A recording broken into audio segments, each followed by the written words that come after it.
Je mange la même nourriture. Maintenant, je mange même plus qu'autrefois. Mais qu'est-ce que je découvre? Je deviens ridé. Je deviens faible. Pourquoi? Le corps est en train de subir la loi de Dieu.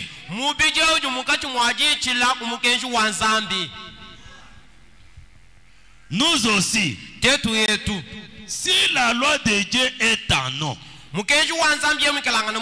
viendra un jour, quelles que soient nos erreurs, l'Éternel vous rendra parfait.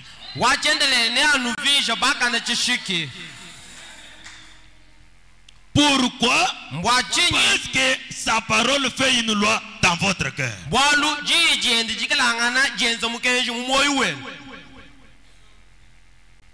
Je vous demanderai de vous tenir debout.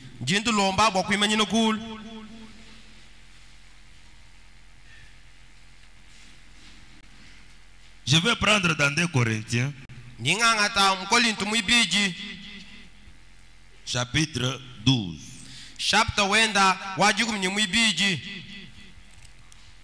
Je veux commencer au 7e jusqu'au 10e verset. Et pour que je ne sois enflé d'orgueil, à cause de l'excellence de ses révélations il m'a été mis une écharde dans la chair. Un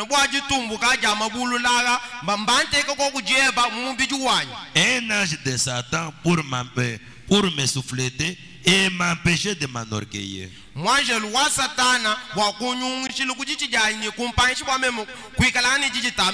3 fois j'ai prié le Seigneur de l'éloigner de moi.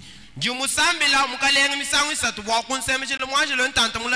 il m'a dit, ma grâce te suffit, car ma puissance s'accomplit dans la faiblesse. Je me glorifierai donc bien plus volontiers de mes faiblesses, afin que la puissance de Christ repose sur moi. C'est pourquoi je me plais dans les faiblesses, dans les outrages, dans les calamités, dans les persécutions, dans les détresses, pour Christ. Car si je suis faible, c'est alors que je suis fort. Que le Seigneur bénisse la lecture de sa parole. Savez-vous? Seigneur Père de gloire, encore une fois, je bénis ton nom ce soir. Nous sommes encore devant toi pour pouvoir parler à ton peuple. Mais ce peuple-ci n'est pas pour écouter la parole d'un homme. Le peuple n'est pas venu pour écouter la sagesse. Mais Seigneur Jésus-Christ, comme nous sommes en train de publier tes hauts faits, qu'il puisse s'en réjouir. C'est pourquoi ce soir, que chacun pour qui tu as versé ton sang puisse maintenant reconnaître sa place, puisse maintenant crier, puisse maintenant remercier de toutes ses forces, parce que tout ce qu'il a reçu dans son corps, c'est ce que l'homme charnel ne peut encore trouver. C'est pourquoi nous te prions, sois avec nous, nous te demandons ainsi. Au nom du Seigneur Jésus-Christ, nous demandons ainsi. Amen. Amen. Je vais parler aujourd'hui. Ma grâce te suffit.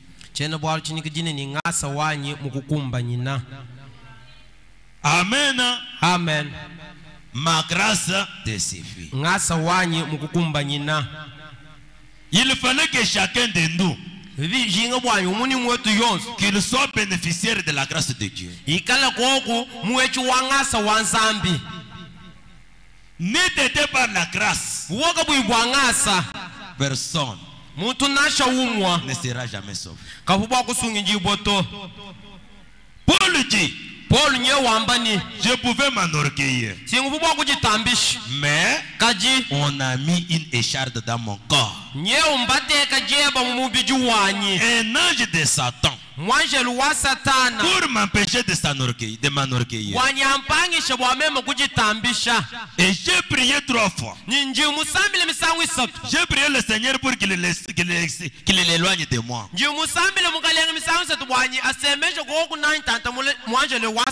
m'a dit, ma grâce te suffit. C'est pour dire que, quel que soit notre état, nous ne pouvons jamais nous glorifier. C'est lui qu'il faut glorifier. C'est le Dieu de grâce qui est en vous.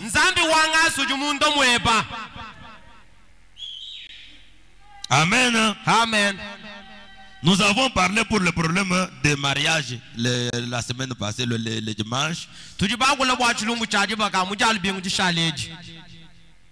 Nous avons dit que la femme c'est une compagne de la vie.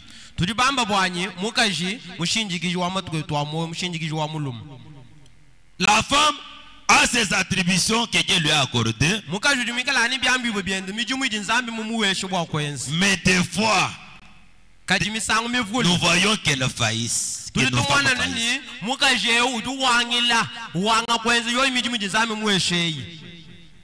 Est-ce que nous les avons chassés?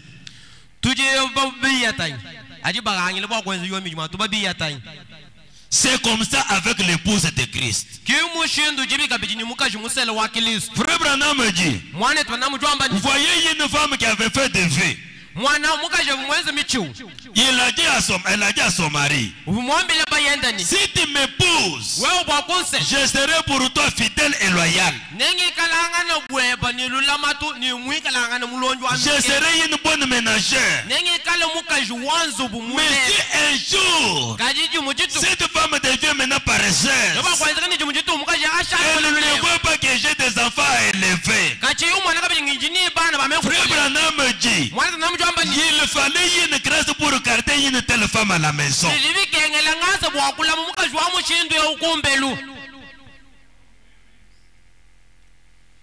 Parce qu'ici il dit, vous pouvez voir ces critères ici qui ne se manifestent pas dans la vie de nos femmes.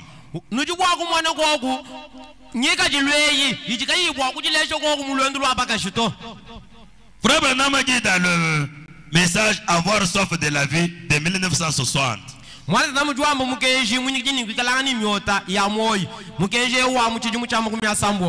Au paragraphe 107 et 108. Je peux avoir l'air vieux. Je peux avoir l'air vieux. Mais ma jeune sœur, mon jeune frère, souvenez-vous, c'est ça la porte de l'enfer. Qu'est-ce qu'il parlait de la porte de l'enfer ici? Il était quelque part. Il a trouvé une jeune femme avec une alliance de mariage. Mais cette femme-là était quelque part en train de boire de whisky, faire de l'ambiance, tandis que son mari est resté à la maison pour garder les enfants. Et il a dit, ma soeur, mon frère, c'est que vous appelez la vie là-bas, ce que vous regardez à la télévision, c'est une porte de l'enfer. Celui qui aime cela mourra éternellement. C'est vrai. L'homme qui pêche, c'est celle qui mourra. La femme qui vit dans le plaisir est morte quoique vivante.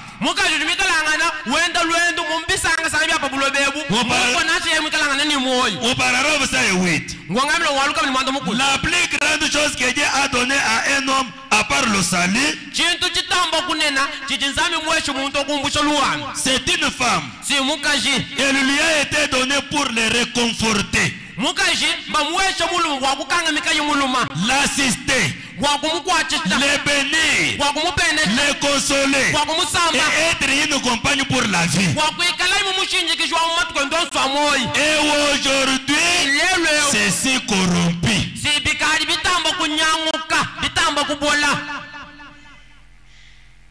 Amen. Amen. La femme c'est une compagne de la vie. Et quelque part encore, Frère Branham a dit, si Dieu appelle un homme au ministère, même sa femme. Dieu a dit à Moïse, je t'envoie en Égypte, va faire sortir mon peuple. Mais quand Moïse a là, il n'avait pas laissé sa femme. Amen. Amen. Dans l'absolu de 63. Paragraphe 35. Et le matin suivant, Moïse prit sa femme qui portait un enfant sur la hache. Et la fille montait sur un millet. Il avait 80 ans. Sa barbe pendait jusqu'à la taille. Sa tête chauve brillait. Il tenait un bâton crochet à la main et se dirigeait vers l'Égypte, poussant des cris au possible. Où va-t-il, Moïse? Je m'en vais faire une invasion en Égypte. Quand il partait là-bas, sa femme était derrière. Amen. Amen. Non, moi je suis pasteur. Je pars aujourd'hui prêcher, je suis ministre. Est-ce que ta femme est ici?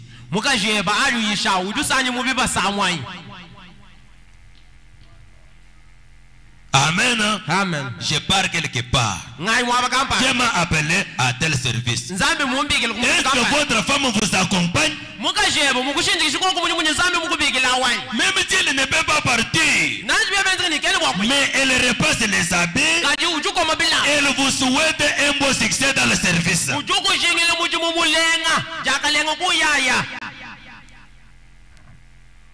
Amen. Amen. La femme, c'est une compagne de la vie. Mais il peut se faire que vous pouvez voir la femme qui peut faillir dans sa mission. Il faut que cette femme soit gardée par la grâce. C'est pourquoi nous aussi, Paul dit, c'est quand je suis faible que je suis fort.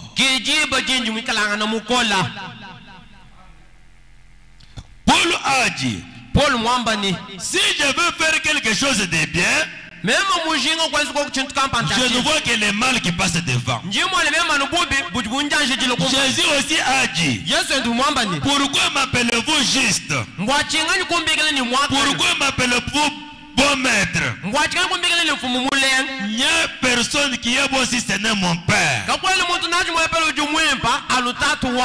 Amen. Amen. Branham aussi. Un jour, il sortait d'un certain magasin.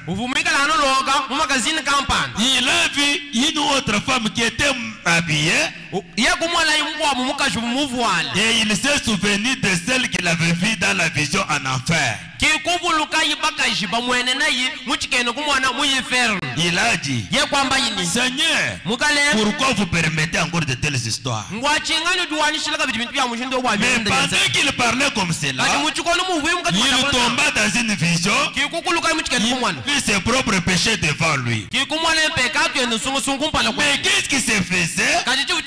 Entre lui et Dieu, il y avait une bande de sang qui faisait comme un pare-choc pour lui dire que sur la terre, personne n'est parfait. Mais pour être parfait, soyez à côté de celui qui justifie.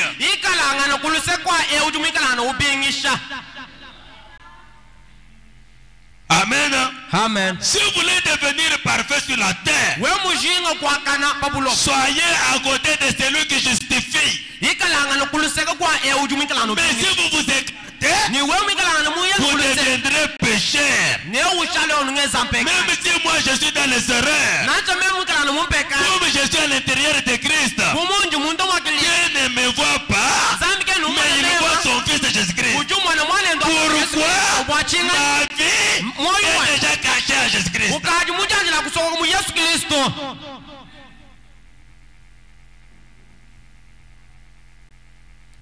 C'est pourquoi Paul dit, et Branham dit, croyez en celui qui justifie.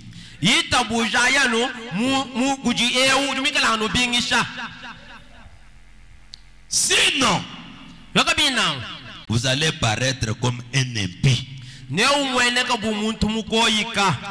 Le message de la loi, au paragraphe 34, deuxième partie là-bas. Comprenez cela. Pécheur, et considérez cela. Certainement que vous ne cherchez pas à devenir meilleur. Vous ne pouvez pas du tout devenir meilleur. Venez simplement tel que vous êtes. La seule chose que vous pouvez faire, c'est de croire en celui qui justifie l'impie.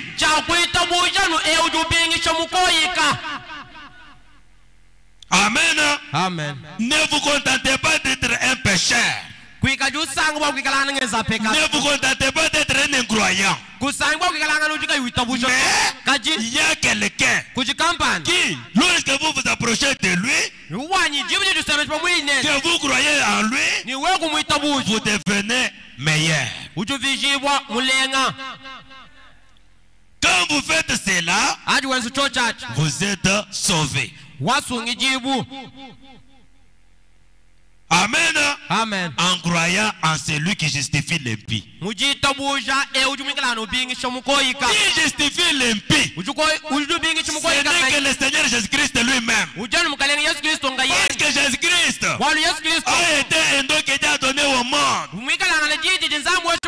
afin que chaque pécheur, tout celui qui croit en lui, ne périsse point, mais qu'il ait la vie éternelle. Même si un impie vient, quel que soit son état, même s'il est sorcier, même s'il est magicien, même s'il est un chanteur de quelle ou quelle sorte, mais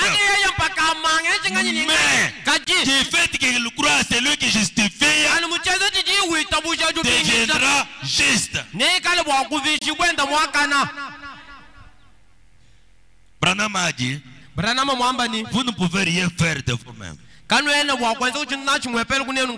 il dit encore, même moi, devant vous, parce que nous avons des frères, nous avons des sœurs, leur regard ne regarde que sur les erreurs des autres. Amen. Amen. Frère Branham dit, ici, nous avons le pouvoir de pardonner les erreurs de nos frères. Même leurs péchés peuvent être pardonnés. S'ils suivent la voie tracée par Dieu, quel que soit ce qu'ils ont fait, ils seront pardonnés.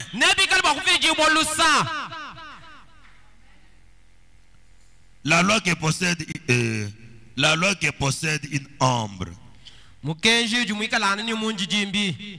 Au paragraphe 39, partie B. Eh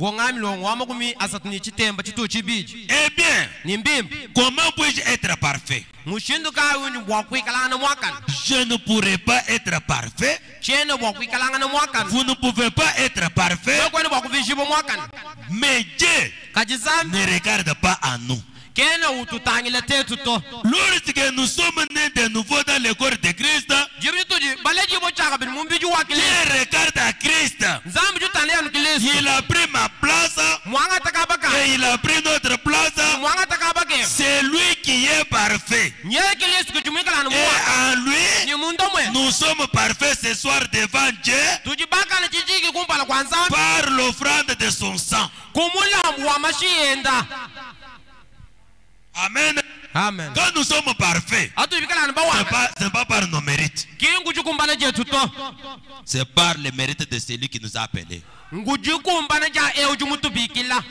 vous vous réjouissez, dites du fait que j'écris en lui, je suis déjà pardonné, je suis déjà purifié, je suis déjà sanctifié. Même quand j'irai au ciel, ce n'est pas par mes mérites, parce que la loi de Dieu est déjà à moi. La loi de Dieu c'est quoi? C'est sa vie, c'est son esprit.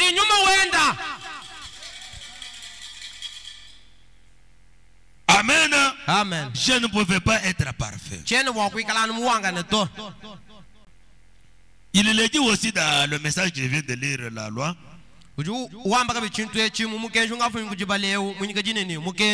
Paragraphe 33. Or,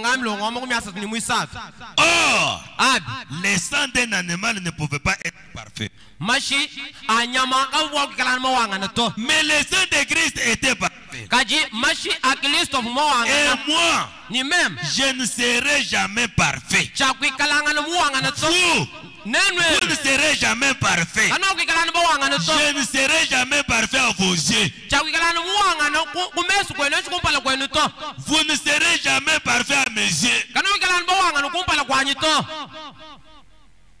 Amen. Amen. Je dirais un jour, j'ai vu frère Dani faire ça. Dani un jour dira, j'ai vu pasteur Kaba faire ça. Étant un serviteur de Dieu, voici ce qu'il a fait. Amen. Amen.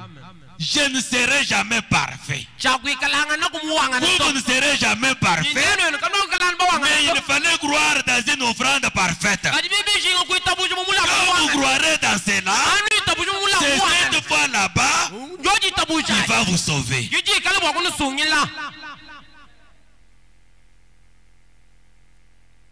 C'est pourquoi ce soir, s'il y a quelque chose que je pouvais vous dire, c'est comment être sauvé. Branham dit, vous serez sauvé seulement quand vous croyez. Mais si vous ne croyez pas, vous ne serez pas sauvé. Parce que dans ce message, d'autres sont venus pour croire. Et d'autres sont venus seulement pour écouter. Mais Jésus a dit, c'est lui qui écoute et qui croit à celui qui m'a envoyé. C'est limité seulement à écouter. Pour ne plus croire, vous avez fait un mi-chemin.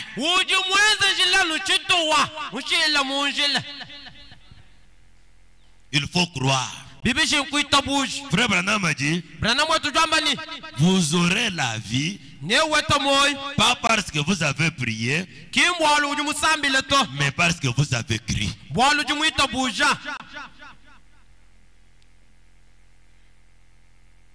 S'il y a des gens qui croient,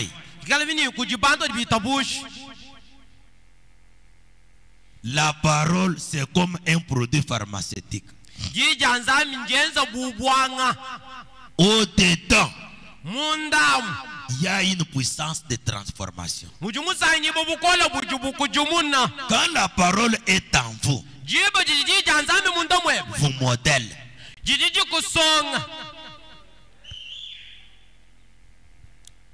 Le message paradoxe.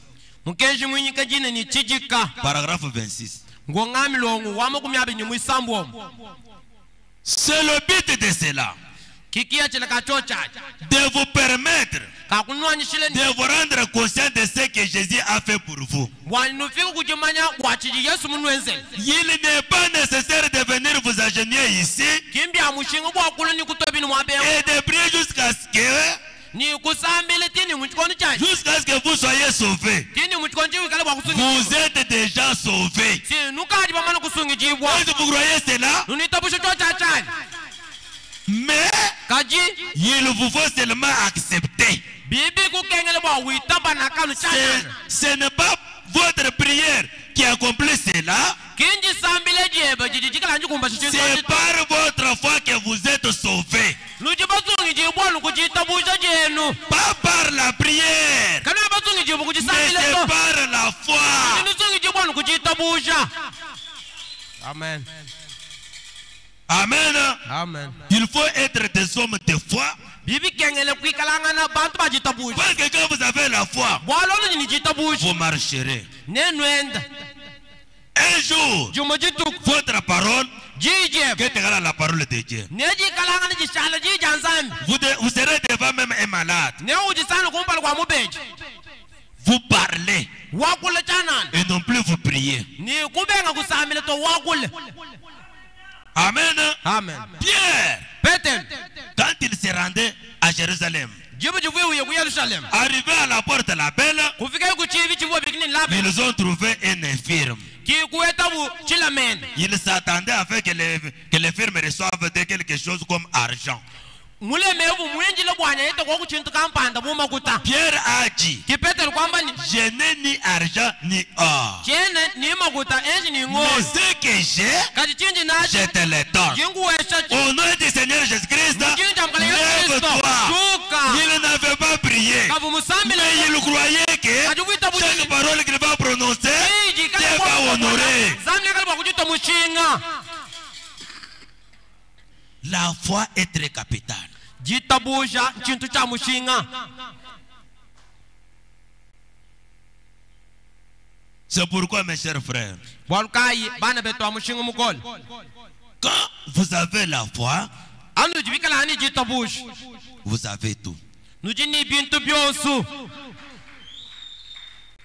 Quand vous avez la foi, Anu jibikala ani jitabush. vous avez la guérison. Nujini londo u. Quand vous avez la foi, Anu ni jitabush. vous avez la bénédiction. Nujini Quand mabenesha. vous avez la foi, vous avez même le salut. Nujitini luandu. C'est pourquoi Kibwalukai. nous ici, Tetwa. nous sommes un peuple destiné à la vie éternelle. Tudibikala ana chisamba. Chilongolwele moi wachendelele. Sur la terre, Pabulobe. je peux trébucher. Ngijibwa kutondoka.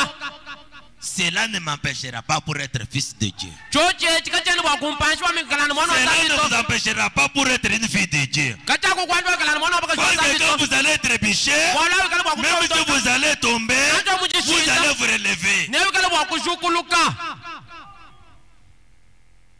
Jésus a donné un exemple. Yesu ngufile chilejil. Lui qui était un parfait homme, Yevu mikalana muntu muwangana. on lui a donné une croix. Kikumwesha bu muchu muchamba kala. La croix c'était quoi? Mukenju bwabi. La charge du péché du monde. Bwa kwambula bujitu bwa mpekatu ya pabuloba. Quand cela se reposa sur son épaule, Jibo jibwa bujitu bwa mpekatu bulobe ubusanyi bo amakaye. de Jérusalem jusqu'à Golgotha, il tomba 3 fois. Kumbukilenu ku Yerusalem. Kuye kukolokotwa akachishinda misango isatu. Pourquoi il tomba? Mwachinga vujishi. Pour pouvoir intercéder. Bwa kukutoa kuila. Amen. Amen. C'est pourquoi il a dit, Kibalukai mwambani. Père, Tatu. ils ne sont que des êtres humains. Si boba janu bantu. Ils restent sur la terre. Nyoba shala pabulobu. Mais ce que je te demande, Kachichenyu c'est ngulo. de les protéger. Chauba kuba koku. Premier homme dit, Mwana kana mjambani. Jésus-Christ Yesu Kristo. est allé intercéder pour nos péchés. Uvumuya ka kuile pekati. Quelle que soit ce que nous avons fait, Nanja tupese chingani. si nous les avons confessés, Anu jubabito. Christ intercède pour cela. Kristo ujumika na wa kuile bwabi obiabi.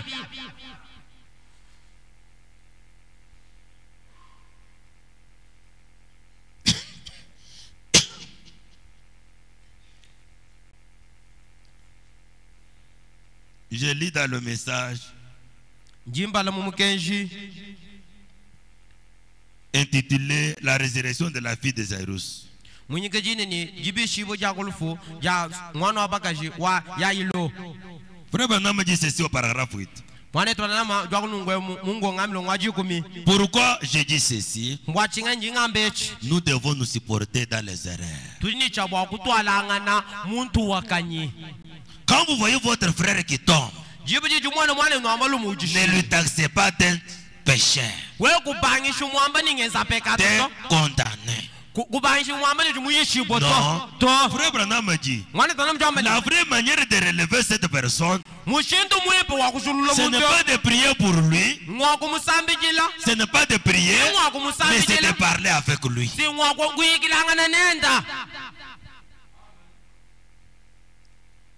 Auparavant, vous écoutez ce qu'il dit. Peu importe le degré de la faiblesse, la gravité de la maladie, la profondeur du péché, l'état de la situation, il est là pour intercéder sur base de ce que nous confessons qu'il a fait pour nous. Et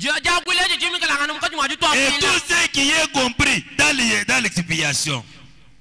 Tout ce qui est compris dans l'expiation. Il a été blessé pour nos péchés, brisé pour nos iniquités. Le châtiment qui nous donne la paix est retombé sur lui. Et c'est par ces meurtrissures que nous avons été guéris. Toutes ces choses, ces attributs de sa mort, les attributs de sa mort que nous recevons dans nos cœurs, dans notre cœur, que nous croyons être la vérité et que nous confessons qu'il a fait avant, donc, et que nous ayons senti quoi que ce soit à ce sujet. Il se tient devant Dieu pour arranger cela. Amen. Amen. Pourquoi il va s'arranger, il va se mettre devant Dieu? Parce que nous croyons en lui. Si vous croyez en lui, soyez qu'il y a quelqu'un. Croyez qu'il y a quelqu'un qui va parler pour ta faiblesse. Il est devant le trône. Il est devant le Père. Lui disant, c'est ma fille. Elle a crié à moi. Quel que soit ce qu'elle a fait, c'est une chair. Amen.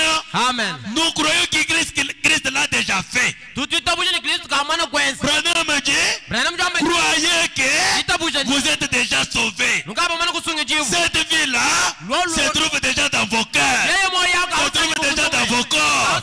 Un jour, la vie ça va se manifester. Branham me dit, nous sommes déjà dans l'arche.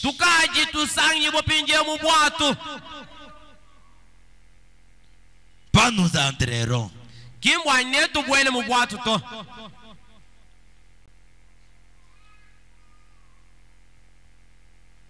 Parce qu'il a dit, c'est lui qui croit en moi. C'est lui qui écoute mes paroles et qui croit en celui qui m'a envoyé a déjà la vie. Écouter et croire vous donne la vie.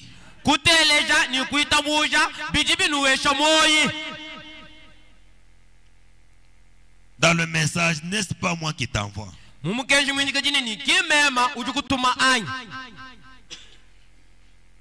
Auparavant 23 et 24. Et avoir maintenant même. En ce jour mauvais où nous vivons,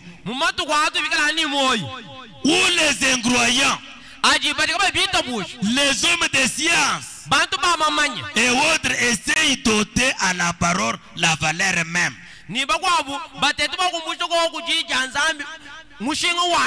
Ôter. Cependant, Dieu vit dans sa parole. Et nous les croyons, c'est manifester, c'est faire connaître, tout aussi clairement et nettement à nous. Et nous sommes très reconnaissants de savoir que serait-il arrivé si nous étions dehors ce soir, hors de l'arche,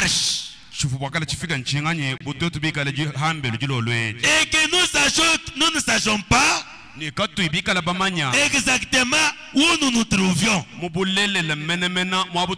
Si nous étions des hommes errantes, comme les corbeaux qui avaient été lâchés de l'arche, il était satisfait de se nourrir de la charogne, qui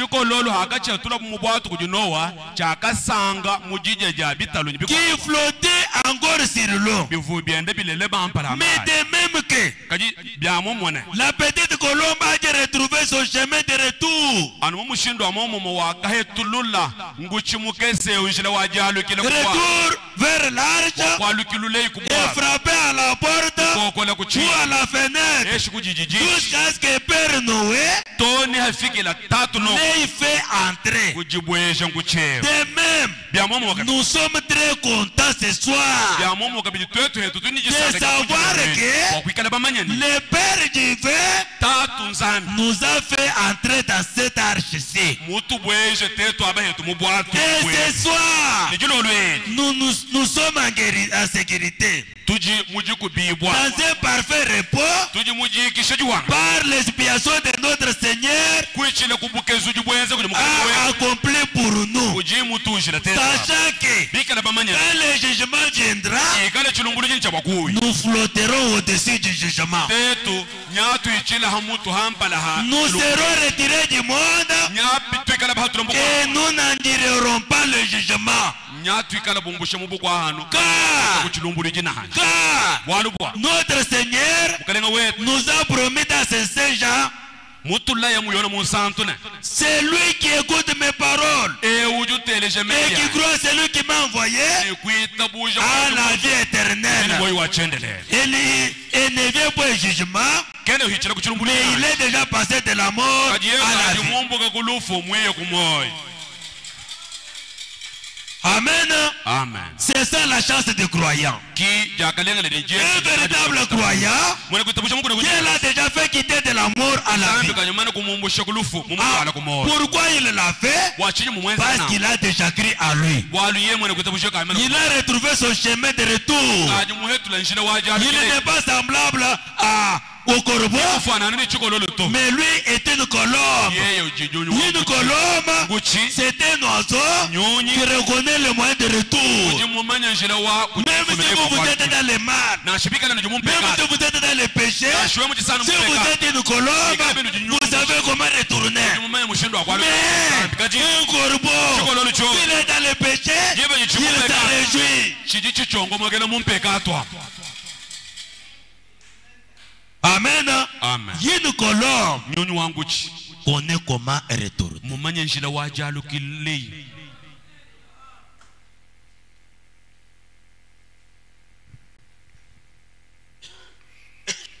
C'est pourquoi nous vous disons,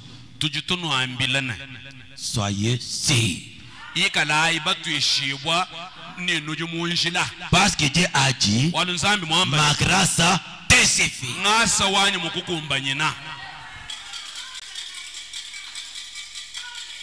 Dans la Bible, on parlait de deux boucs d'Azazel.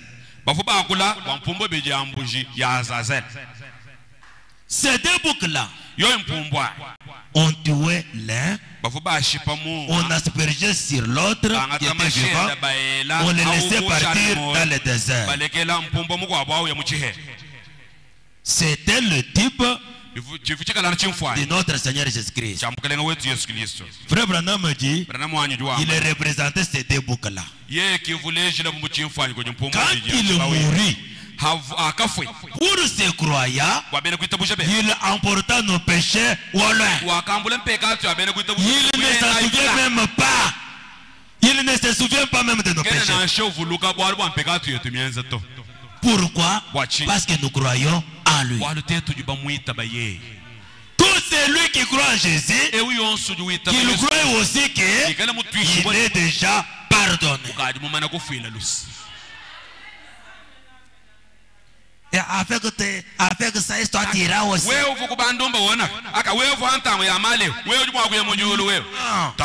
Je suis déjà Pardon.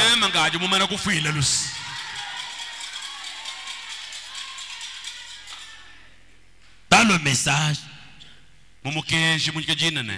vivant, mourant, enseveli et ressuscitant. J'ai lu au paragraphe 39 jusqu'à 41. Rappelez-vous que Jésus était une brebis. Il était un agneau. Mais dans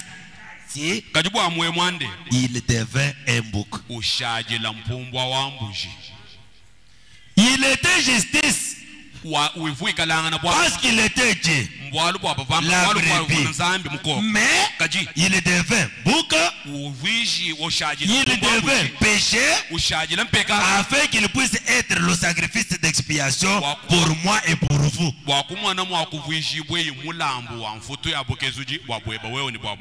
Branham a dit, il quitta d'une brebis à un bouc.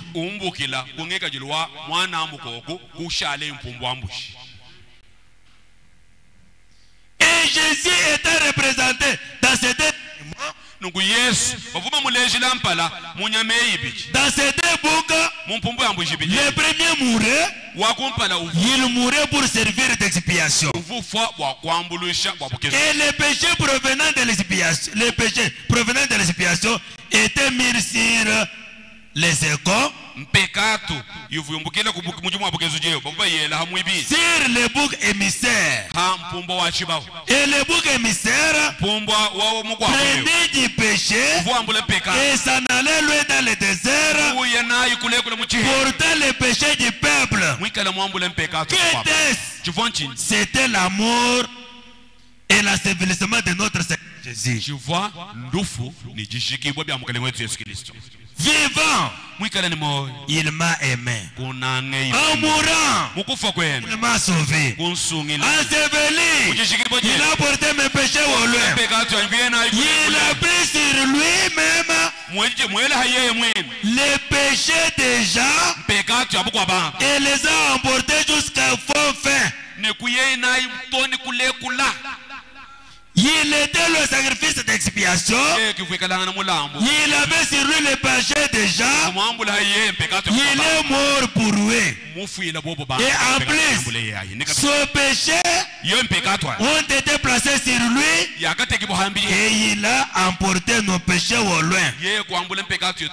Si loin que Dieu ne peut jamais le voir. Pensez-y. Église. À quoi crier?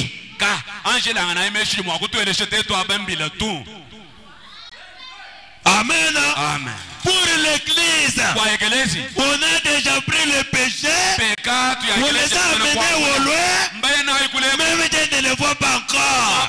C'est pourquoi, quand vous êtes parfait, ce n'est pas par votre mérite, c'est par la grâce de Dieu. Amen.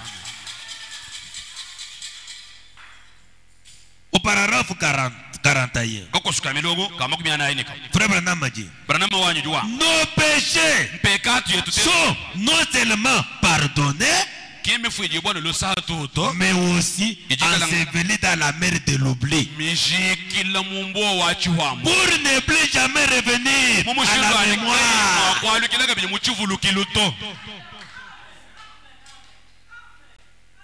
Amen. Amen. C'est pourquoi, comme vous êtes chrétien, quand vous croyez au Seigneur Jésus-Christ, soyez contents. Chaque fois, même si vous êtes seul en brousse, criez pour le Seigneur, parce que vous n'êtes pas encore pécheur. Amen. Amen. Les boucs émissaires a déjà pris vos péchés. Il l'a déjà amené au loin. Et peut-être ne le voit pas encore.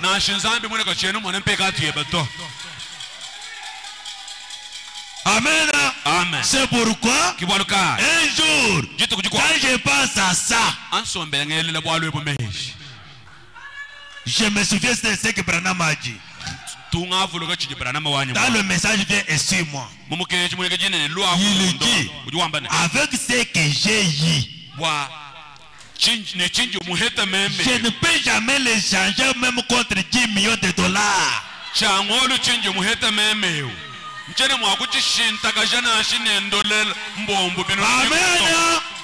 Dieu vous a déjà donné. Pas il vous donnera. Mais il l'a déjà. Amen. Amen. Amen. Pas Dieu me donnera. Mais il l'a déjà.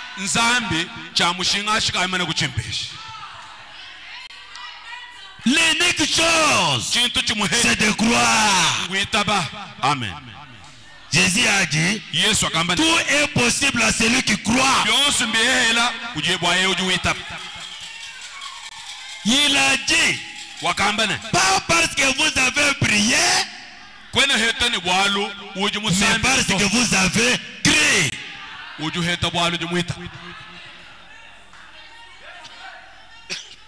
Amen. Amen. On ne nous appelle pas des hommes de prière, mais on nous appelle des croyants.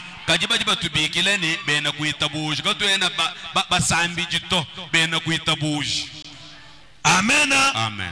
Les croyants, ce sont ceux-là qui croient en ce Jésus.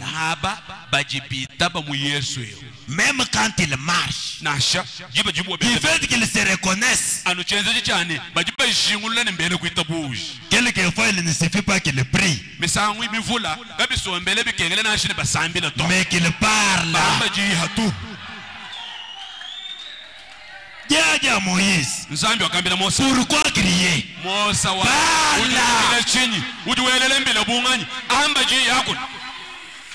Amen. Amen. Un fils de Dieu parle à son père.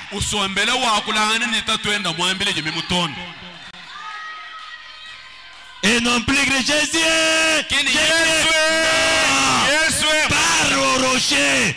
Tout ce que vous voulez se trouve dans les rochers. Ne crie pas au rocher. Au rocher.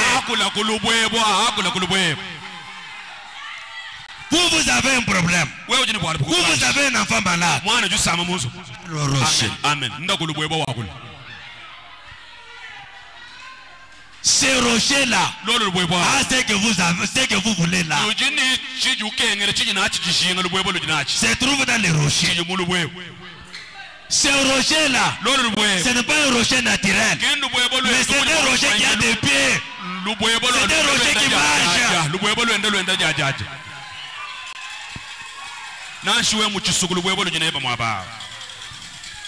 Amen. Amen. Parlez au rocher.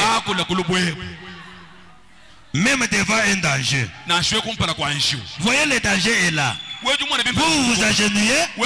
Ne vous agenouillez pas. Par là.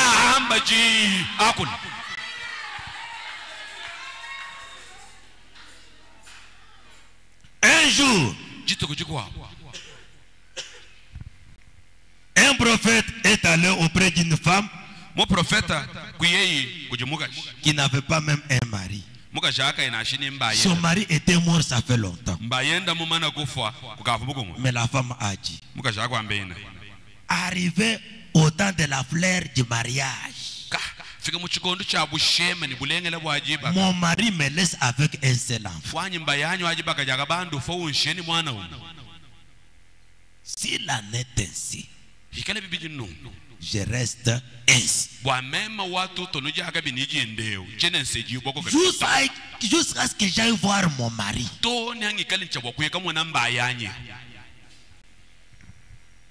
Mais il y a quelqu'un qui a géré. Il a dit, je suis le soutien des orphelins et des veuves. Comment Dieu pouvait soutenir une veuve? Il a dit, Élie, va là-bas, tu me représentes. Quand Élie est arrivé, il n'a pas prié. Il a dit, femme, fais-moi un gâteau. Amen. Amen. Il n'a pas dit. Dieu m'a envoyé pour que je prie. Pour te protéger. Il m'a dit, va vers cette femme-là. Mais toi, femme, fais-moi seulement un cadeau. Frère Branham a dit, si un prophète vous a dit quelque chose, faites-le. Amen. Amen. Amen. Si un prophète vous a dit quelque chose, faites-le.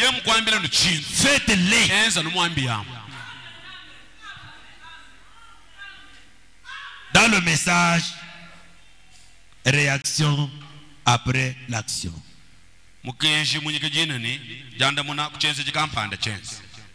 Au paragraphe 41. Alors elle a entendu. Elle s'est retournée déjà. Elle a entendu une voix dire, mais approche-moi, approchez ici un peu d'abord. Apportez-moi d'abord. Quelle leçon donnerons-nous ici? Cherchez premièrement le royaume de Dieu. Comment satisferai-je à ça? Je ne peux pas vous le dire, mais mettez Dieu en premier. Cherchez premièrement le royaume de Dieu et sa justice. Toutes autres choses vous seront données par-dessus. Mais apporte-moi d'abord. Remarquez, il n'avait pas à aller prendre son dernier sou. Il devait aller prendre son dernier morceau de pain. Il n'avait pas à aller pour ceci ou cela, ou peut-être changer de médecin, ainsi de suite. Il y a une petite chose insignifiante, mais il devait aller prendre l'unique chose qu'il a répartie, de l'amour, elle et son fils.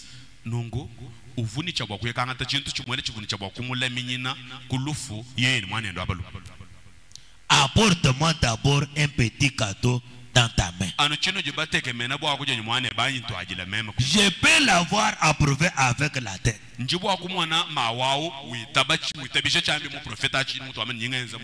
Obéissant. C'est ce que Dieu exige. Amen. C'est ce que Dieu exige. Vous mélangez la parole et l'esprit ensemble. Les sacrifices de soi et l'obéissance. Quand les prophètes de Dieu disent une certaine chose, faites-les. Accrochez-vous-y. Et la femme s'inclina disant oui, et elle poursuit son chemin. Alors, elle a entendu la chose la plus douce qu'elle n'ait jamais entendue. Cette parole toute suffisante que nous tous nous cherchons à écouter.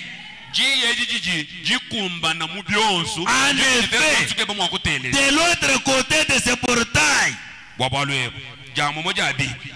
a retenti une voix de ce prophète-là disant, car ainsi parle l'Éternel. C'est ce que nous cherchons à attendre.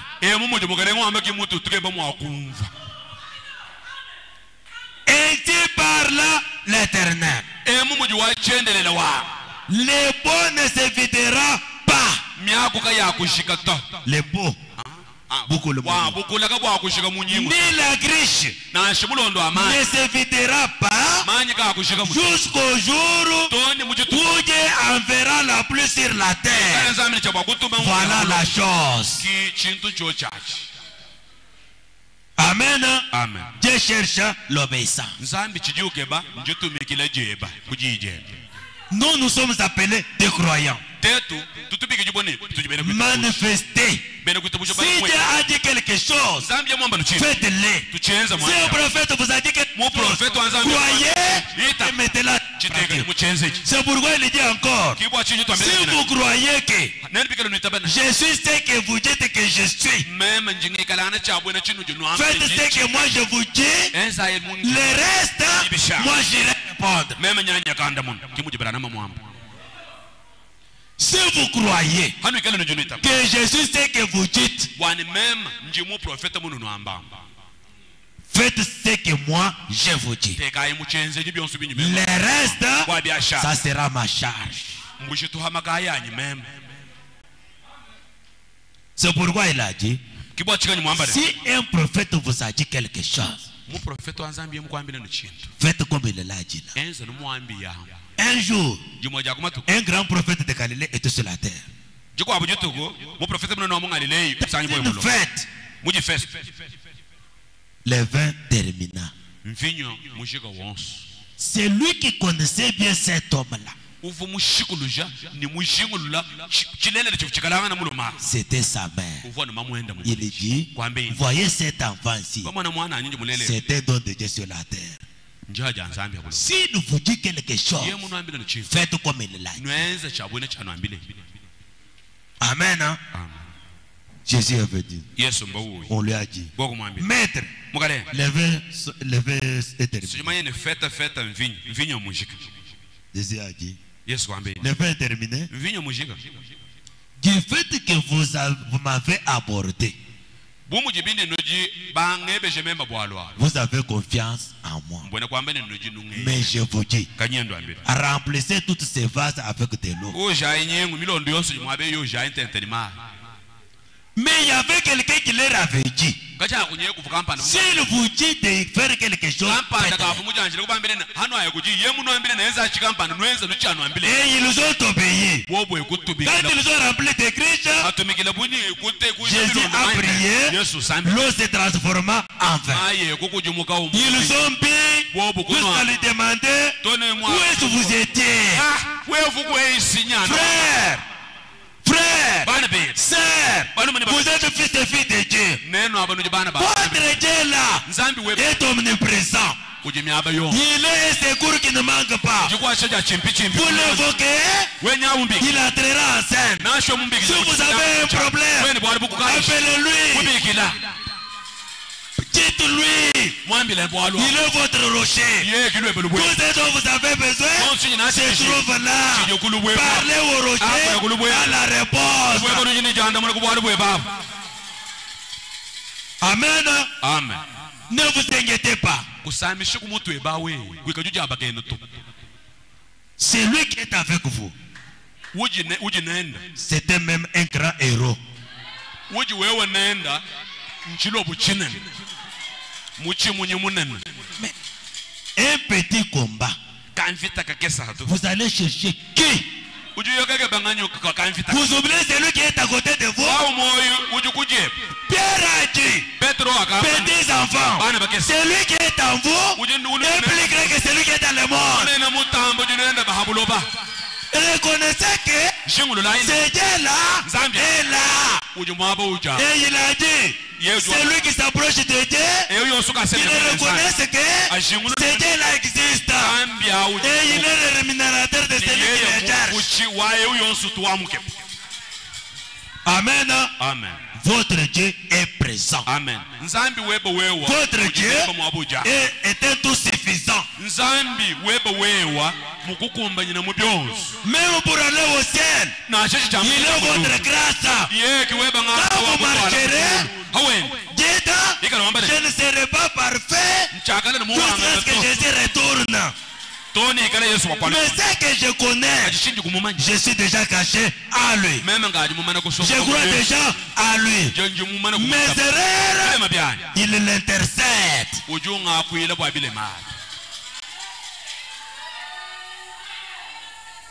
Il a dit, Père, je ne prie pas pour tout le monde, mais pour ceux qui m'ont donné. donner.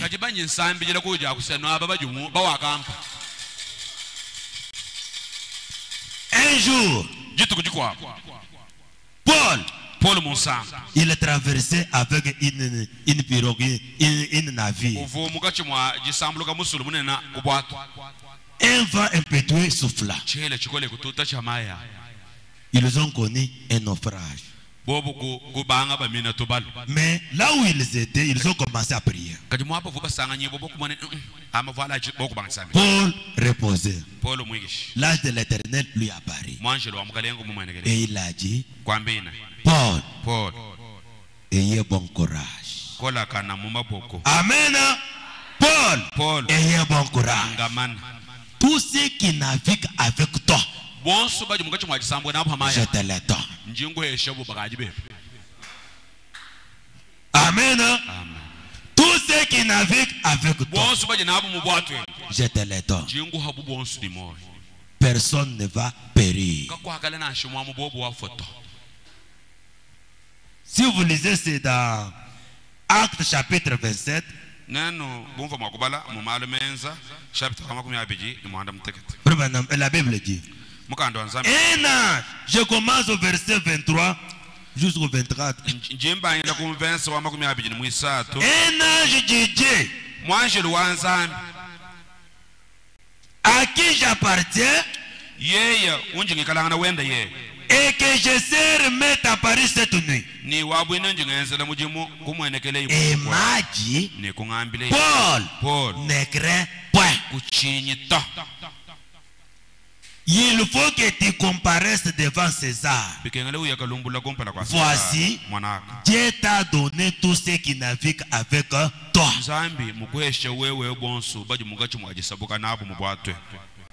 Amen. Est-ce que vous croyez que nous sommes dans une barque? Cette barque-là, c'est le message de l'air. Mais c'est lui qui conduisait qui était à la tête là. L'ange lui a dit, c'est que tu aimes et ceux qui t'aiment, je te les donne. Amen. Amen. Le même qui apparaît à Paul, c'est le même qui apparaît à Abraham. Il a dit, ne crains point, ayez bon courage, rien ne va périr, aucun ne sera perdu. Pourquoi il navigue avec toi? Amen. Amen. Cette arche du dernier temps, c'est le message de l'air. Nous sommes déjà à l'intérieur. L'ange a dit, ceux qui naviguent avec toi, ceux qui t'aiment et ceux que tu aimes, je te les donne. C'est pourquoi nous sommes très contents. Bien mes frères, c'est par la grâce que nous serons ce qui a été promis pour nous. Pas par nos mérites. Dans nos œuvres, ne regardez pas aux œuvres. Nous sommes des êtres humains. Nous sommes imparfaits. Mais l'unique chose, c'est de croire en celui qui justifie l'impie. Cela ne veut pas dire que allez pécher. Non, vous êtes pécheurs par la grâce. Dieu vous a pardonné, Dieu vous a appelé, vous a justifié, il vous a placé dans son corps. Ce que vous faites maintenant, ce sont des erreurs. Parce qu'un chrétien ne pêche pas encore. Pour montrer qu'il n'est pas un pécheur, c'est une colombe, il connaît la voie de retour. S'il est dans le péché, il sait comment l'arranger pour être en harmonie avec son Dieu.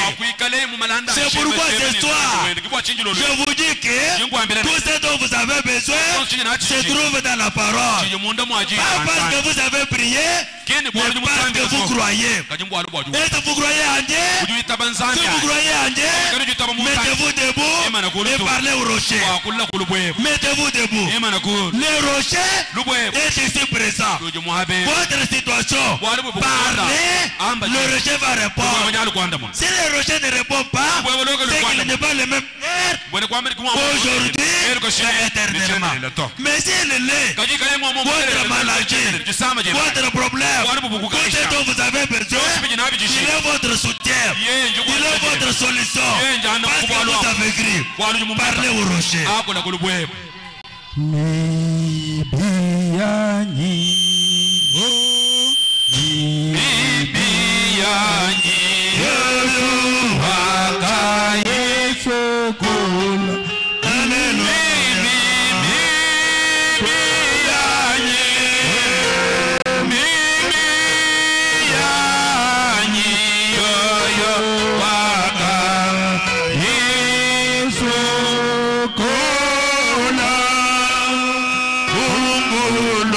Say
J'invite révérend Albert Ilunga qu'il vienne prier pour la parole qui est sortie ce soir.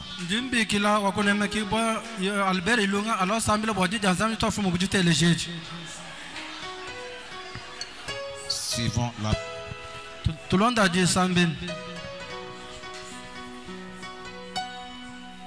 Zambi wakafukuduni buloba mukalenga Yesu Kristo Zambi wajinanga tutukwela twasekidila ibamulolwe Seigneur Jésus walu uri mutu yishe bimpa Zambi wa moyo kulenga Yesu